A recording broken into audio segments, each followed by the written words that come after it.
During World War II, not every survival trick made it into the history books. Some were so effective that soldiers were ordered to keep them secret, to the point where sharing them could lead to court-martial. These weren't about guns or gadgets. These were raw, grim methods used by Soviet soldiers trapped in the brutal winters of the Eastern Front. Methods to survive without fire, without electricity, without any modern comforts.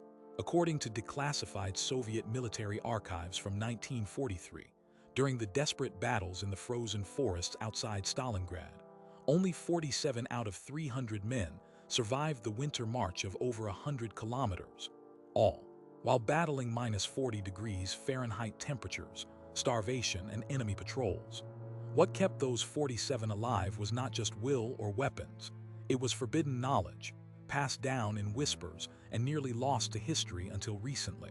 These 7 survival methods were classified for 7 decades, hidden because they defied conventional wisdom and could save lives when every known resource failed.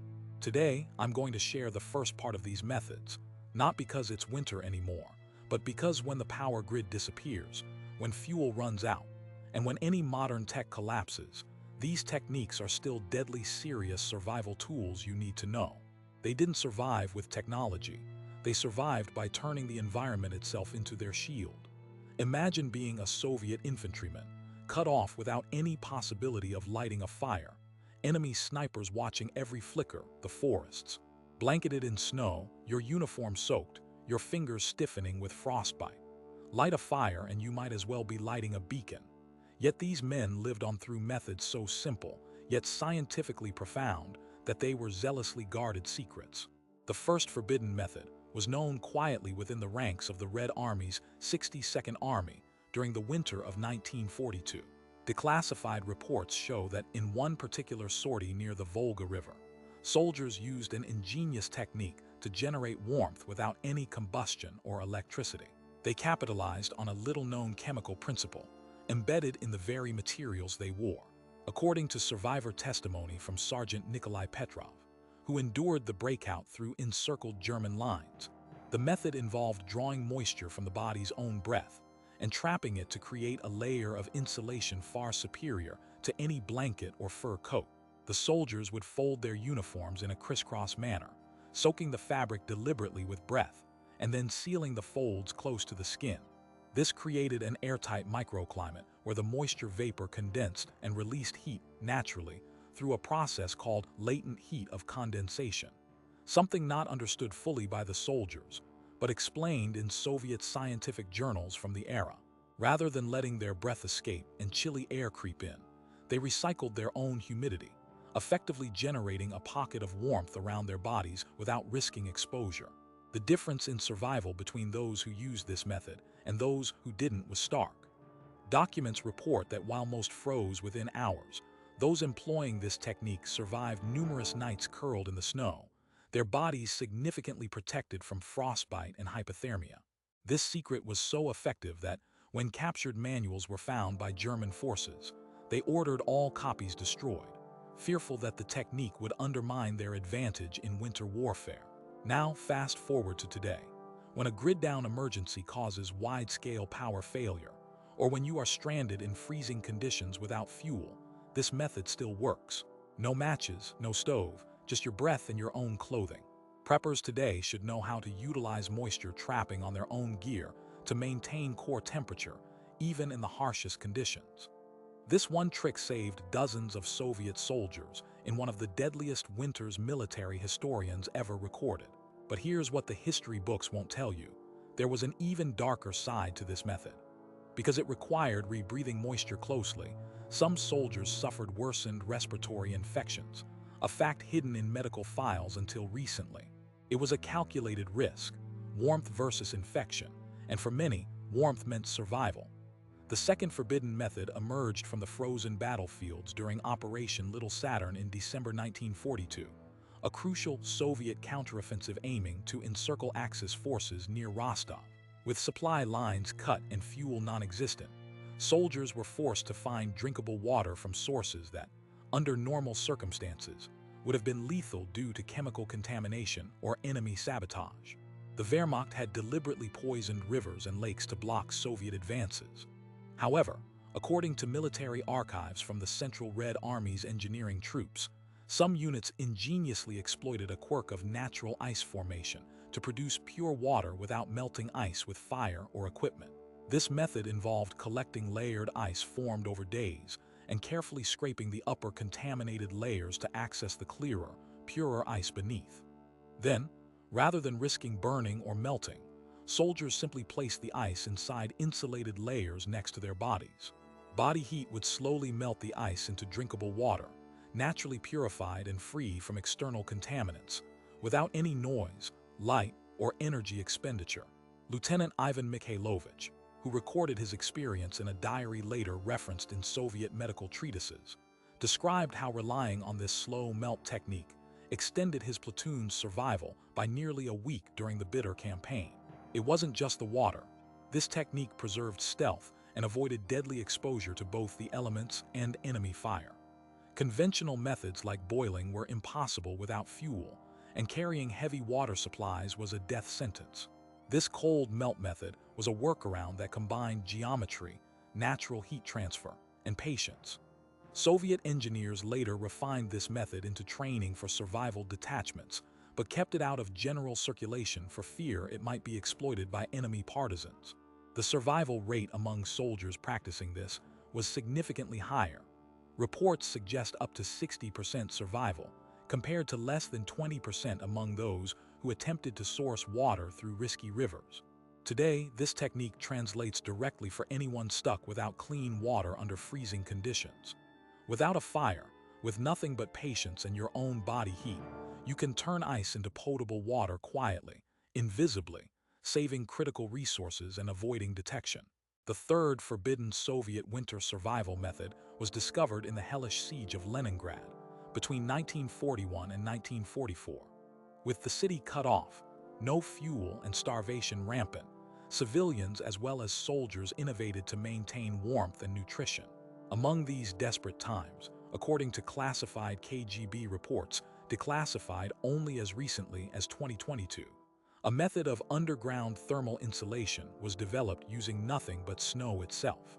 Soldiers and civilians alike dug horizontal trenches a few feet below the frozen topsoil, lining these with layers of insulating materials such as discarded clothing, pine needles, and paper. Then, by sealing the entrances with snow blocks cut from deeper layers and covering the walls with branches and frozen mud, they created subterranean refuges where temperatures stayed significantly warmer than above ground. The principle was the thermal inertia of the earth combined with the insulating properties of snow and organic matter. Ordinary tents or huts could not withstand the punishing winds and freezing air, but a carefully constructed snow-insulated trench sustained life for days or weeks.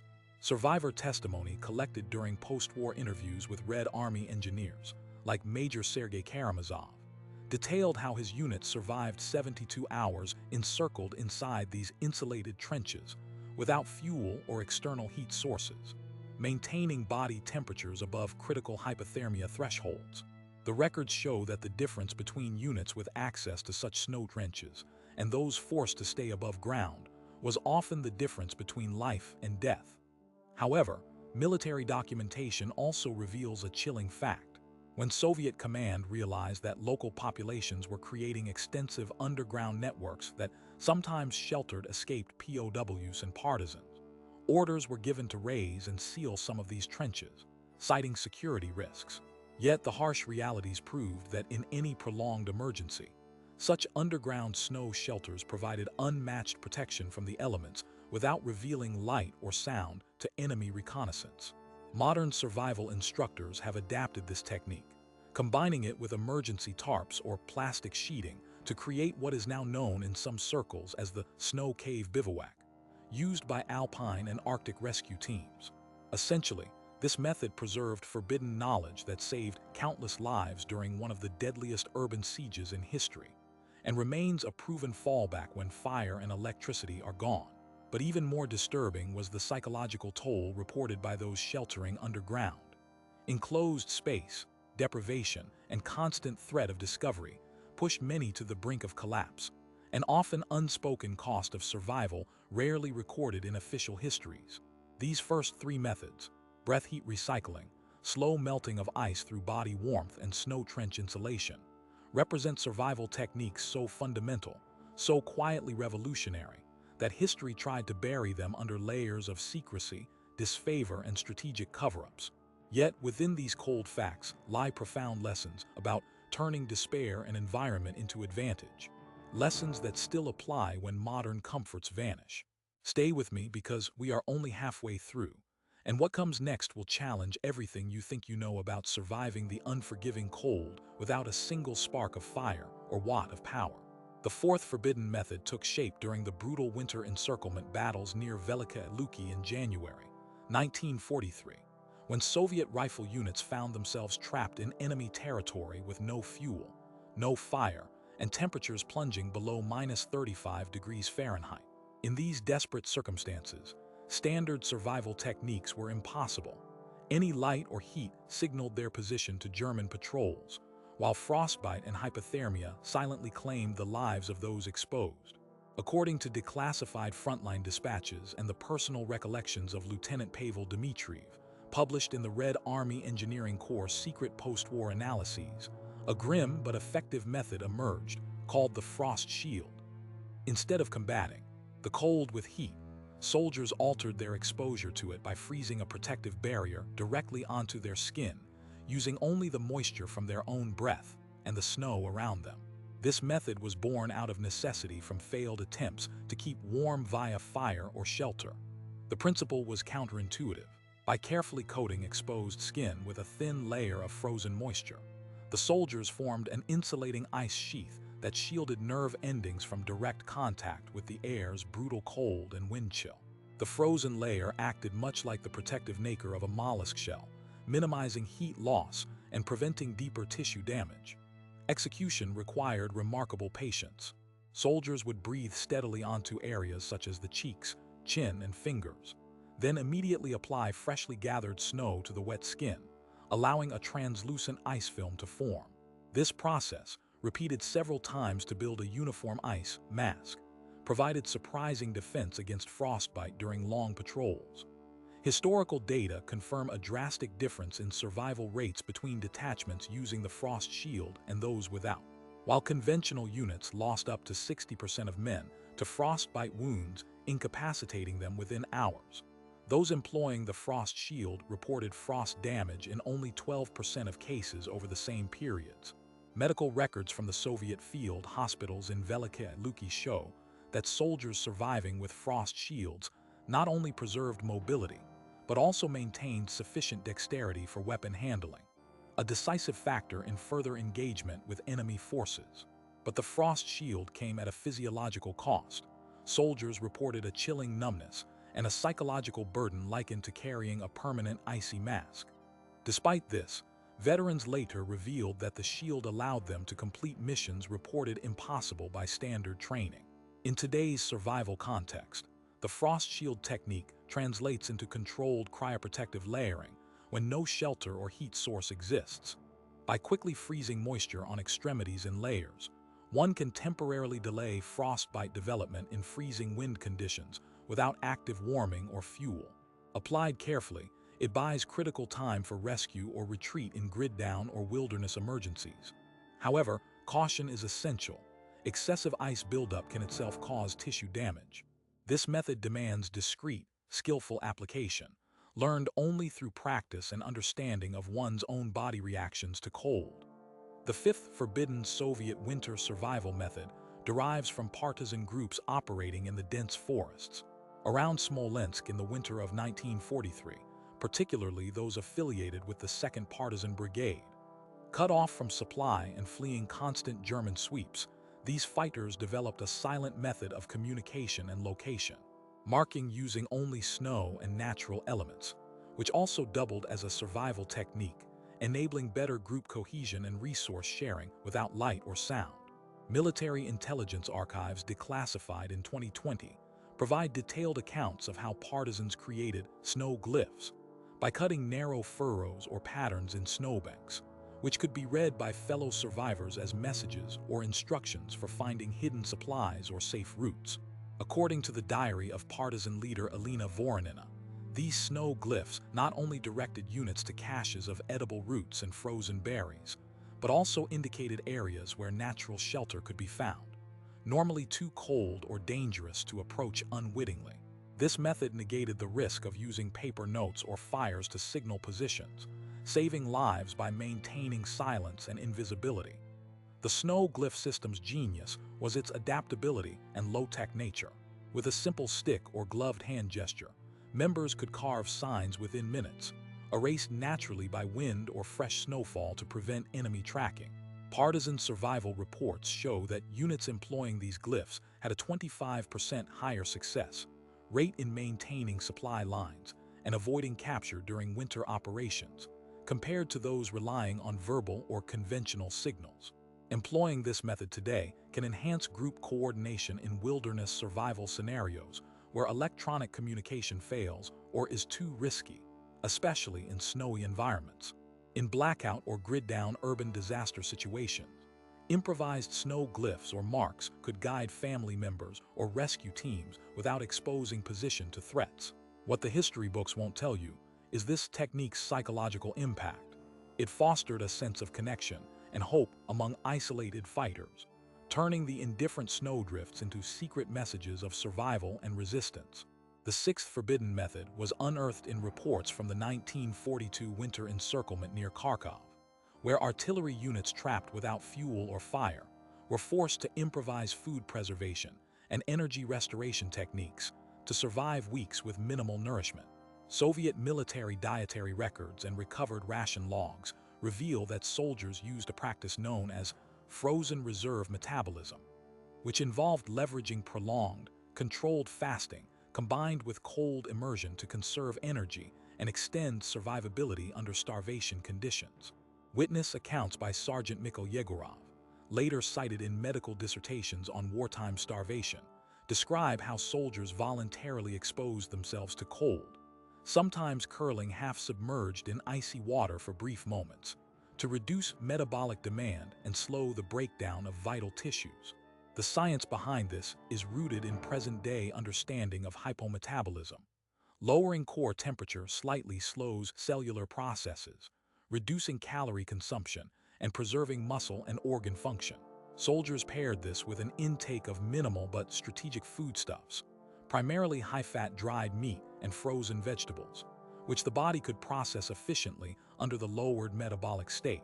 Traditional methods, such as consuming whatever food was available or attempting to keep warm constantly, proved futile as fuel shortages meant no cooking or external heat source. Soviet commanders kept this method classified due to its counterintuitive nature and the risks involved. Prolonged cold exposure without careful control carried dangers of hypothermia and circulatory collapse. Yet field data showed that detachments trained in this practice extended their operational endurance by an average of 5 days longer than units relying on conventional starvation survival methods. This practice has remarkable parallels with modern medical therapeutic hypothermia techniques and controlled fasting protocols, making it relevant for present-day survival situations where food scarcity meets freezing conditions and no fire is possible. Preppers and survivalists can learn controlled cold exposure, combined with nutrient pacing, to stretch limited resources when rescue is delayed or impossible. However, the method exacted a heavy toll psychologically. Soldiers reported hallucinations and a deep sense of detachment, revealing once again the dire human cost behind forbidden knowledge. The seventh and final secret method emerged most harrowingly from the frozen wastelands north of Murmansk in late winter 1944, during the assault by the Soviet 14th Army against entrenched German positions in the Arctic tundra. Here, beneath constant darkness and near perpetual sub-zero temperatures averaging -42 degrees Fahrenheit, soldiers were forced to adopt an almost ritualistic technique known as body shadowing to conserve heat and avoid detection. According to recently uncovered war diaries of Private Alexei Romanov, body shadowing involved close physical contact not merely for warmth, but as a tactical measure to minimize heat signatures and blend into the snow-covered terrain without a single spark of light or noise.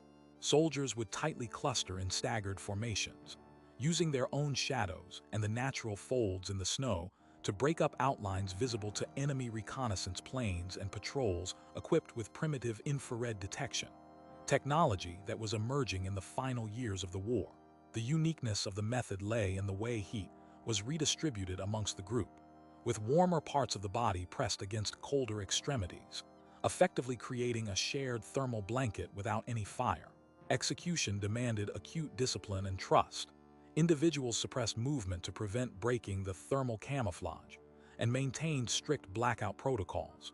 Survival rates among troops using body shadowing were shockingly higher compared to isolated soldiers who suffered rapid onset of frostbite and enemy detection.